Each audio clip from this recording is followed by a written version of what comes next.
Sejam muito bem-vindos ao podcast do Instituto Ludwig von Mises Brasil. Meu nome é Bruno Garchagen.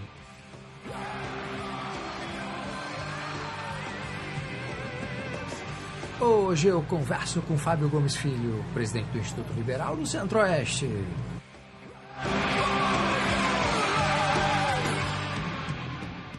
Seja muito bem-vindo, Fábio.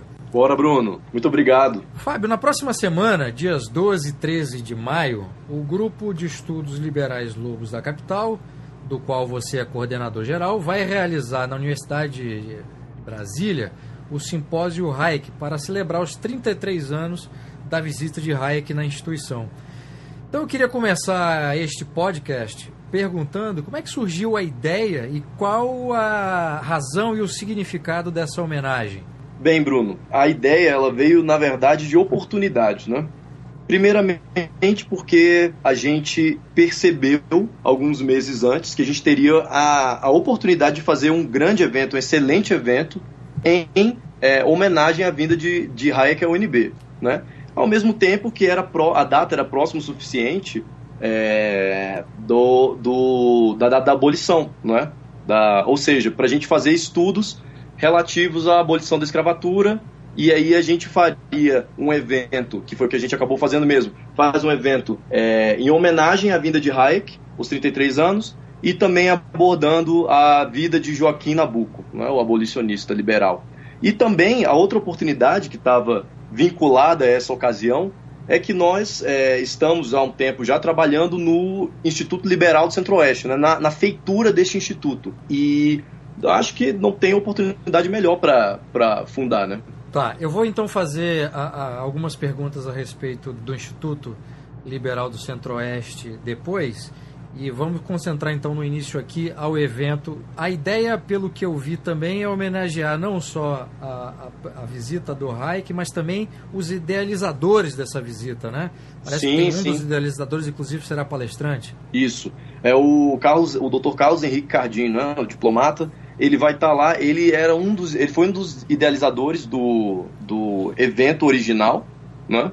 E ele foi realmente um dos caras que trouxe o Hayek para a UNB, né? Então ele é um cara que ele conheceu o Hayek de carne e osso, o Hayek, o ser humano Hayek, não somente o filósofo, economista, cientista Hayek. E vai ser uma oportunidade tanto da gente ouvir das pessoas que estiveram com o Hayek mesmo na UNB. A gente está tratando também tem outras pessoas, né, que estavam lá também, que a gente sabe, e a gente está tratando, só que algumas estão de muita idade, né, como por exemplo o Maksud, né, que infelizmente faleceu muito recentemente, mas que é uma grande pena, mas essas pessoas a gente está dando uma conversada e é bem capaz de a gente ter outras presenças muito importantes.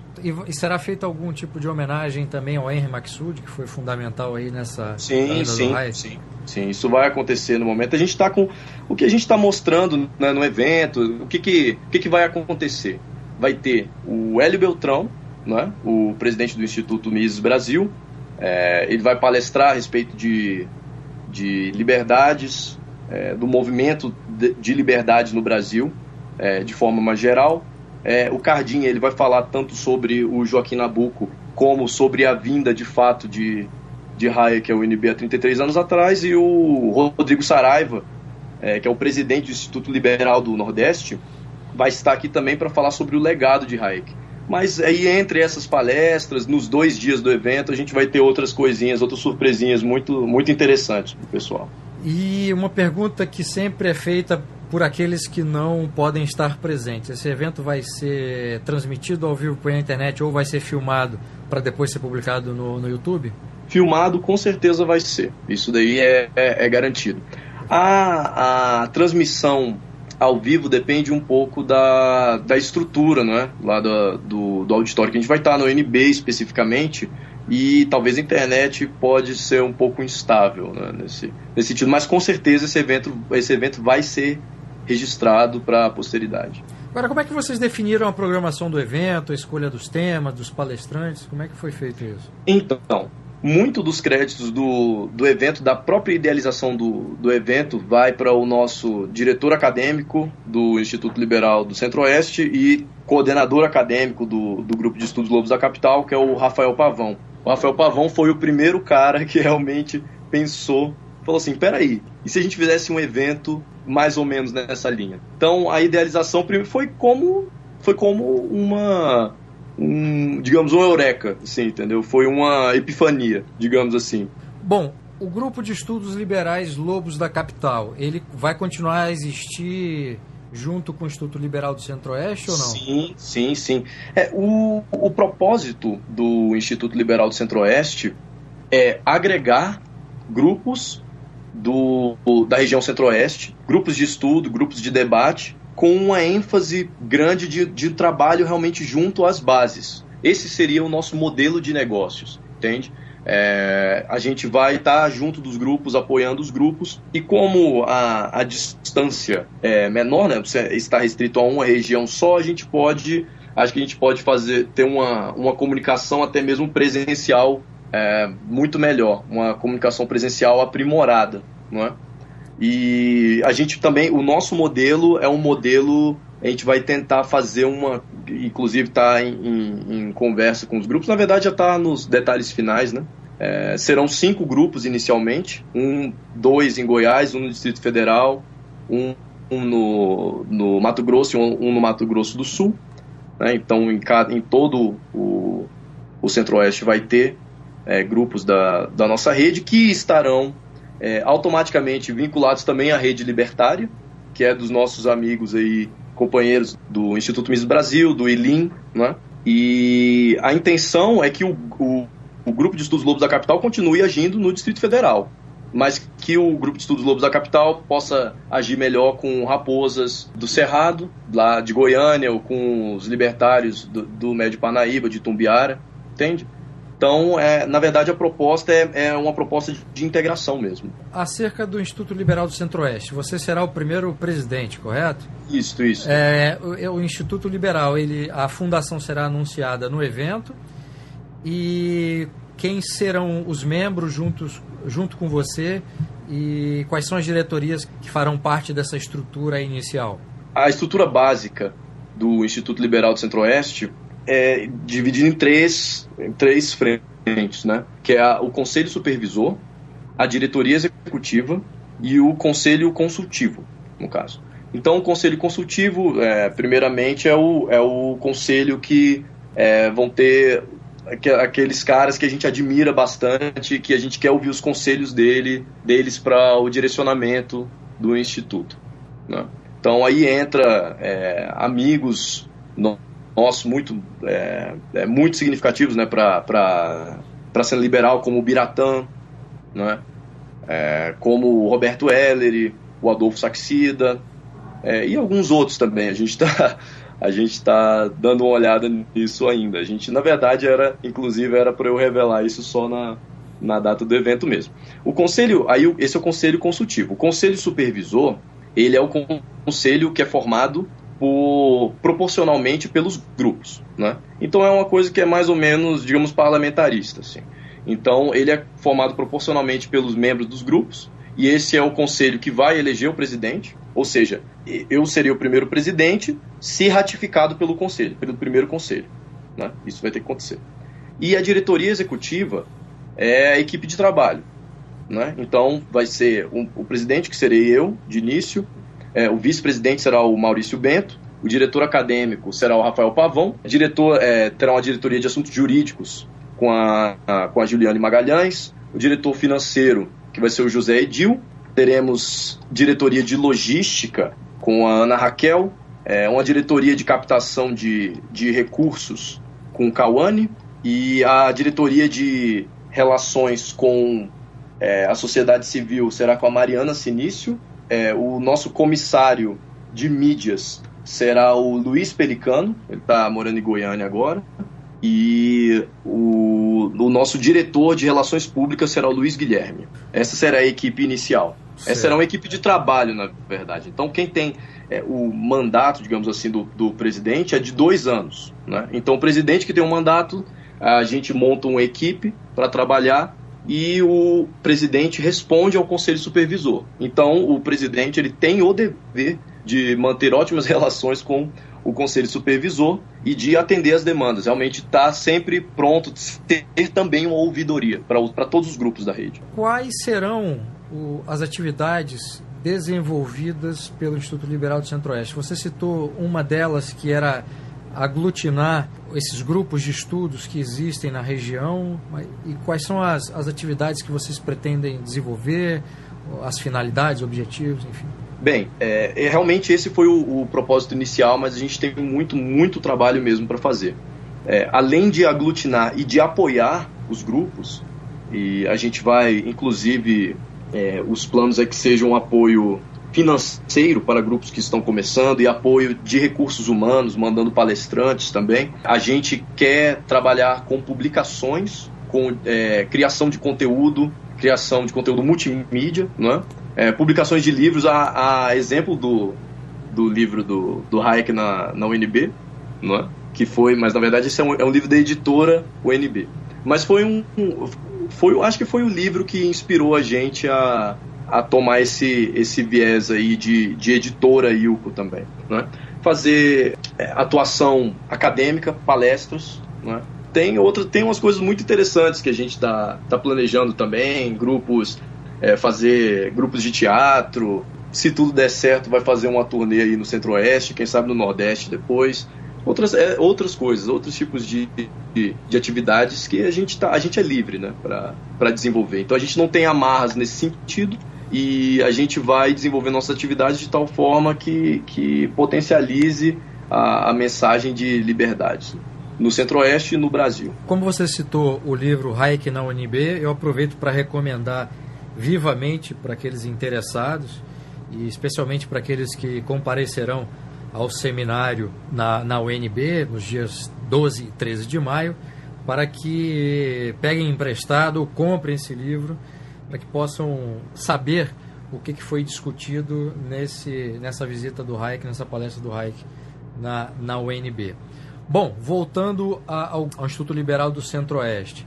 A partir de que momento, o que aconteceu, Fábio, que esse grupo do qual você faz parte decidiu criar o Instituto? Quer dizer, vocês já faziam parte, não sei se todos que estão envolvidos no Instituto Liberal também estão no grupo de estudos Lobos da Capital, mas a partir de que momento esse grupo decidiu criar o Instituto Liberal? Isso se deu a partir do momento que nós não estávamos filiados mais a qualquer rede, né, tanto com esse viés de movimento estudantil libertário ou coisa do gênero. Então houve um momento que nós não estávamos filiados a rede alguma e outros grupos do Centro-Oeste também não estavam. Então esse foi o motivador inicial para a criação do ILCO. A criação do ILCO ela se deu pelos grupos. E o nosso estatuto, inclusive, a gente vai... um dos pontos fortes do Instituto vai ser a relação da diretoria executiva com o Conselho Supervisor, né? O Conselho Supervisor, lembrando, é a representação proporcional dos grupos de estudos, né? Do que a gente chama de núcleos no nosso estatuto. Esse ponto forte é a transparência que a gente vai precisar ter, porque a gente acredita que para uma pessoa vestir a camisa de alguma coisa, se você quer que alguém vista a camisa de alguma coisa, você tem que delegar responsabilidades, mas você tem que também reconhecer o esforço e também dar prerrogativas, né, para as pessoas. Então, pensando nessa necessidade de se fazer uma rede aqui no Centro-Oeste com esse modelo de negócios diferenciado, foi que surgiu a ideia do ILCO. A gente acabou pulando do grupo de estudos Lobos da Capital para o Instituto Liberal do Centro-Oeste, mas eu queria que você falasse um pouco sobre o Lobos da Capital. Quando é que esse grupo de estudos foi criado e como é que ele continua funcionando? Ah, sim. O Lobos, ele tem uma história muito, uma história muito curiosa, na verdade. Eu sempre, já tem um tempo que a gente vai fazer um ano, né, de atividades em outubro. Então temos aí 8, 9 meses de atuação por agora. Mas antes disso, bem antes do dia 10 do 10 do ano passado, que foi quando foi nossa primeira reunião, eu e alguns amigos estávamos namorando essa ideia de fazer um grupo de estudos liberais na UNB.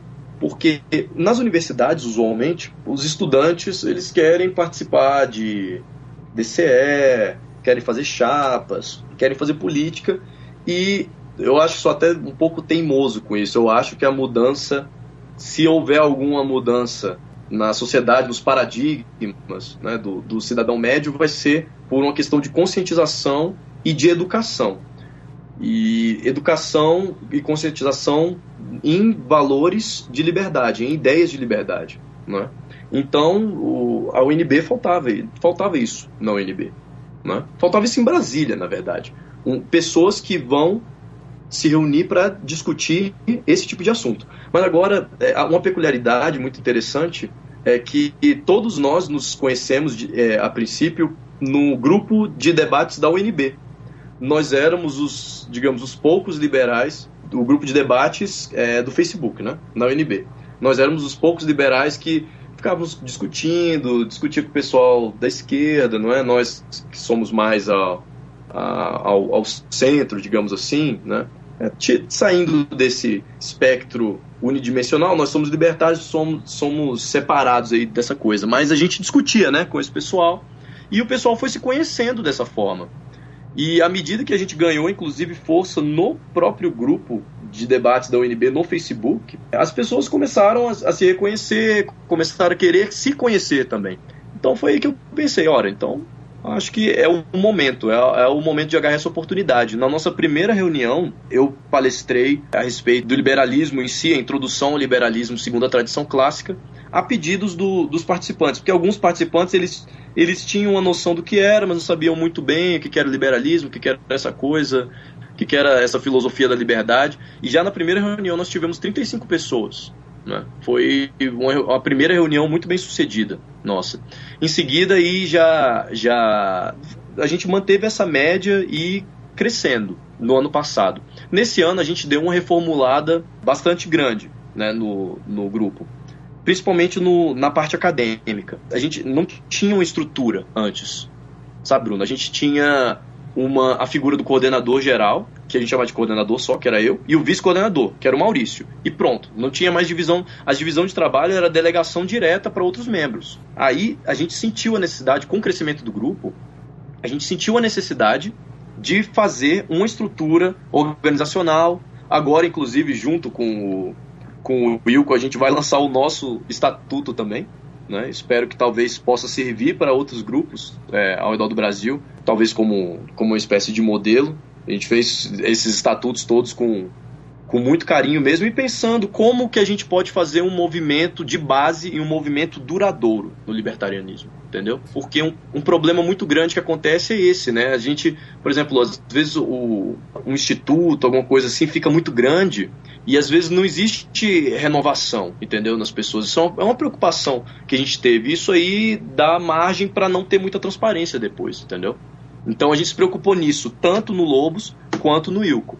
Mas no caso do Lobos, a gente fez essa mudança organizacional e a gente teve uma coordenação acadêmica, a gente teve uma coordenação de eventos, e aí sim a gente começou a estruturar muito melhor. E a gente tem vídeos agora, né, das nossas palestras, a gente tem...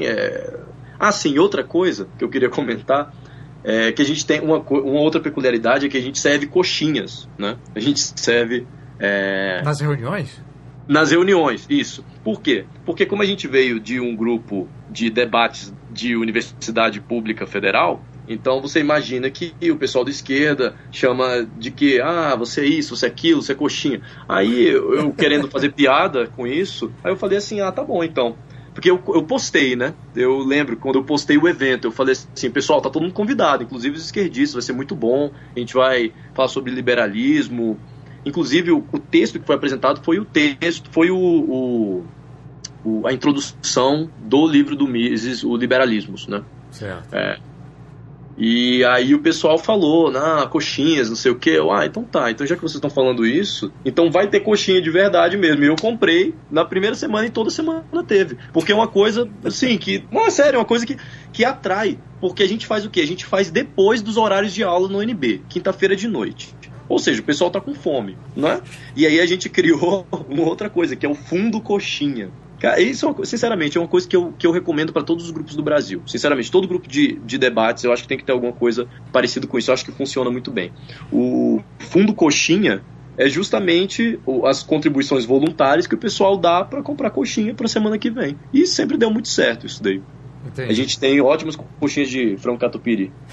Eu só espero que em outras regiões os insultos sejam comestíveis, né?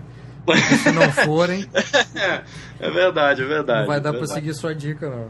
Mas me diz uma coisa, as reuniões do grupo, como é que as reuniões funcionam? São palestras? É um tema previamente definido com debate? Como é que se dá essa dinâmica? Olha só, quando no começo, que o grupo era um pouco menor, e já eram mais de 30 pessoas em média, né? A gente já teve apresentação que deu 80 pessoas, 70 pessoas... E no começo a gente tentava fazer uma coisa meio socrática, assim, entendeu? A gente tinha uma exposição de um tema e o pessoal ia perguntando o que era, o que você achava, e a gente fazia desse jeito e dava muito certo no começo. Só que aí, com o crescimento do grupo, isso começou a não ser tão frutífero assim. Né? Então, o que a gente faz? Aí, a depender do orador, as perguntas podem ser escritas ou podem ser feitas oralmente mesmo, mas com um limite de tempo, porque a gente teve realmente esse problema do pessoal perguntando e fazendo dissertações, né, ao invés de perguntar. E aí, o que limitava, né? Acabava limitando um pouco o debate. No começo a gente não teve muito problema com isso, mas depois foi tendo. Então, aí pro começo do ano, em fevereiro, março, a gente deu uma reformulada no visual da coisa. Fizemos um logo, né? Lobos da Capital. Fizemos um logo e reformulamos o formato do evento. Aí fica sempre assim: avisos primeiro, e aí depois a palestra. A gente introduz o orador, aí tem uma palestra, depois a palestra, um tempo para perguntas e depois um tempo para debate, né? Ou seja, para priorizar as coisas. É mais ou menos desse jeito. A gente teve um evento que a gente fez um debate especificamente, que foi em relação ao Estatuto do Desarmamento, que eu acho que foi um dos eventos mais interessantes que a gente já fez. Que a gente teve dois momentos separados. O engenheiro Breno Brito, que é um grande amigo meu, inclusive a gente fez engenharia elétrica juntos na UNB, ele fez uma exposição a respeito de argumentação, retórica e discurso, isso no comecinho do tempo, né, do encontro. E aí depois a gente entrou num debate sobre o Estatuto do Desarmamento, em que todo mundo era a favor do armamento, né, como bons liberais libertários, só que duas pessoas tiveram que defender o desarmamento, como um grupo de debates mesmo. Às vezes tem vários vídeos de grupo de debate que o pessoal às vezes sorteia o tema mesmo e faz na hora. Eu acredito pessoalmente nisso, mas eu vou defender o contrário porque eu fui sorteado o contrário. Isso foi uma das experiências mais positivas, acho que foi um dos encontros que o pessoal mais se divertiu. Então esses são os dois formatos padrões, né? A palestra e o formato de debate, que a gente vai implementar mais vezes. Fábio, me diz uma coisa, como é que o engenheiro elétrico conhece e se envolve com as ideias da liberdade? Essa é uma excelente pergunta. Na verdade, durante o tempo de universidade, eu não era muito ligado nesse tipo de coisa, né? Inclusive, especialmente em matérias de humanidades em geral, eu não era muito ligado. Eu sempre gostei muito de debater, isso é verdade. Mas, porque eu percebi um momento que eu precisava me importar um pouquinho mais com isso. E aí eu resolvi ler O Caminho da Servidão. Né? Eu importei o livro, inclusive, foi muito legal. Porque eu gosto muito de importar livros, né? Sim, ler na língua original, eu gosto de ter em papel mesmo, eu acho bem legal. Mas me diz uma coisa, isso aconteceu quando? Faz uns 2 anos e alguma coisa. Tá, e como é que você chegou até o caminho da servidão? Eu acho que eu cheguei pela lista de livros mais vendidos, foi alguma coisa do tipo. Lista de livros mais vendidos onde? Nos Estados Unidos, Foi lista de livros mais vendidos. Foi coisas do gênero. Eu vou pegando muitas leituras diferentes, né? Eu leio muitas coisas nada a ver uma com a outra, assim. Eu te lembro na época que eu tava na onda de ler Asimov, né? O Isaac Asimov, que o cara faz ficção científica e tal, tava com tudo. E aí eu não lia muito sobre política, mas eu peguei o Caminho da Servidão por indicação mesmo de lista. Eu vou pegando um bocado e vou lendo, né? Aí eu achei bem interessante mesmo e eu vi algo especial naquilo, entendeu? E isso também, Bruno, coincidiu com o momento que eu estava estudando economia também. Isso é verdade. É uma coisa que eu não falei, que é uma coisa que influenciou muito, muito mesmo. Eu não estava com esse viés político, digamos assim, né? Mas eu estava estudando economia na época, macroeconomia, microeconomia, para aprender mesmo, né? E eu gostava da ideia de mercados, coisas que funcionavam bem, né? E o mercado é uma coisa que funciona bem. Se você compreende como aquilo funciona, é uma coisa muito satisfatório, né? E eu acho que uma coisa juntou com a outra. Funciona bem até quando não funciona, né? Exatamente, funciona bem até quando não funciona, é verdade. É verdade. Bom, mas aí depois desse livro, como é que você descobre os outros autores? Como é que você se envolve com as pessoas, com os institutos? Como é que se dá essa história? Aí, o que eu fiz? Depois da leitura desse livro, eu fiquei realmente impressionado, né? Aí eu comecei a procurar na internet. Aí eu achei o pessoal daquela comunidade de liberalismo, né? Que eu conheci muita gente que eu conheço até hoje aí. Mas eu entrei nessa comunidade, entrei em mais discussões a respeito disso, principalmente no grupo da UNB, e eu fui lendo outros autores. Aí foi quando eu importei, cara, importei coisa pra caramba do Mises, Rothbard, aí foi Hazlitt também, aí eu importei pesado mesmo. Eu acho que da minha estante tem umas 2 filas inteiras só disso aí.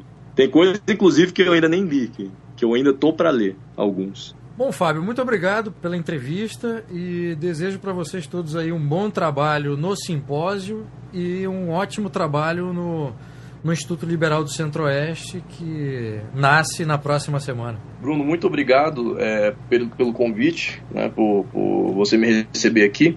Gostaria de fazer um convite para todo o pessoal do Centro-Oeste que quer formar um grupo, quer montar um grupo de estudos liberais, libertário. Fala com a gente que a gente dá suporte, né, mesmo que à distância. A gente tem know-how, a gente tem material para passar.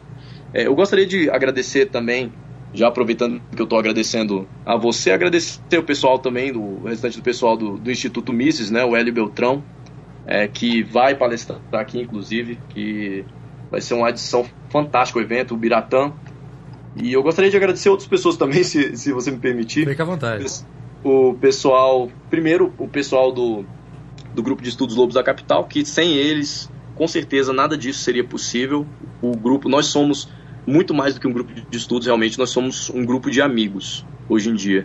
E eu acho que essa é uma das coisas mais valiosas que aconteceu comigo no último ano, né? O professor Roberto Ellery, sempre ajudando muito a gente mesmo, o Adolfo Saxida também, o pessoal da Rede Libertária aí, que vai entrar agora, o Tiago Irineu, né, com o Raposas, o Paulo Henrique de Tumbiara, o Heitor Santana de Cuiabá e o Mascarenhas, né, de Campo Grande, representando aí o Centro-Oeste. O pessoal do Nordeste, da minha terra, eu sou pernambucano, né? Então tem o pessoal entrando agora na Rede Libertária, que é o pessoal do Leão do Norte, Aécio, Cédric, Tiliá, o pessoal todo. Grande abraço para eles também. O pessoal do ILIM, eu gosto muito, tenho grande admiração por eles. Inclusive o ILIM devo dizer aqui que o ILIM é uma grande inspiração para o Instituto Liberal do Centro-Oeste. O ILIM é uma grande inspiração para o Wilco. Aí entra o Saraiva, o Miguel Serra, Cibele, a Gabi, que está lá agora, Gabi Benício. né? Então, é porque é meio chato ficar falando nomes, porque às vezes você não fala alguém, né? Mas... eu quero mandar também um abraço pro pessoal do Instituto Karl Menger, o Lino e o Daniel Marque, sempre apoiando bastante a gente, sempre em parceria. É isso. O pessoal do Liberzone também, fantástico. Os caras fazem um trabalho fantástico, né? O Felipe Hermes, Rodrigo. É isso. E já agradeci para você, Bruno, mas para você novamente, muito obrigado e parabéns pelo trabalho que você faz com o podcast. Trabalho muito importante, trabalho muito significativo no movimento liberal brasileiro. Não, eu que agradeço a entrevista, mas antes de encerrar, quem tiver interessado em entrar em contato com você ou com vocês, como é que faz? Olha, pode mandar inbox para mim no Fábio Gomes Filho, no Facebook, é fácil de achar, eu sou um cara do cabelão, não é muito difícil de encontrar, e pode entrar na página, o preferível mesmo é entrar no grupo de Facebook, Grupo de Estudos Lobos da Capital. Grupo de Estudos Lobos da Capital. Aí fala com a gente lá, pessoal muito receptivo. Inclusive, uma coisa que eu não falei sobre as nossas reuniões é que a gente sempre vai pro bar depois. Sempre vamos. A gente tem um bar oficial, que é o Coro, cara, que é fantástico. Os caras servem a cerveja maravilhosa lá e a gente continua nossas conversas de reunião lá. A gente sempre vai pro bar. Inclusive, teve vezes que nós não tivemos reunião por feriado e tal, mas fomos ao bar. Então é uma coisa, se você gostar de ir ao bar, jogar uma conversa fora, mas uma conversa inteligente, junte-se a nós. Perfeito. Fábio, muito obrigado.